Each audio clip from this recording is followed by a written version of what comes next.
7 pastores viatjaven a Belén, però a un d'ells li feien mal els dients i no va poder dir al nino de Belén. Nomás en queda 6 pastores que van a Belén. 6 pastores quereban ver al nino, pero un d'ells se va caer en el río y no va a poder ver al nino de Belén. Nomás en queda 5 pastores que van a Belén.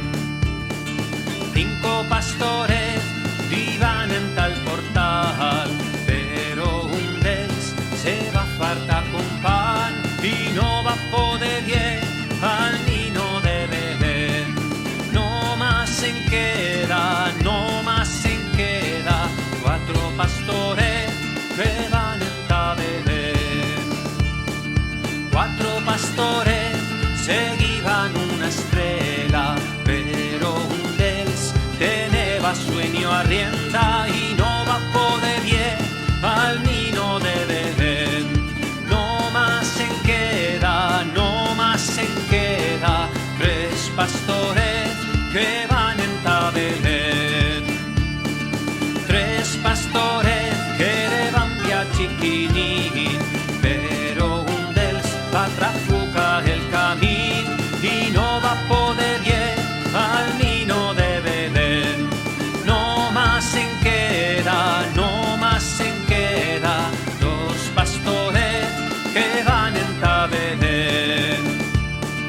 2 pastores soñaban con un ángel, pero un d'ells se va a perder en un boscache y no va a poder ver al nino de Belén.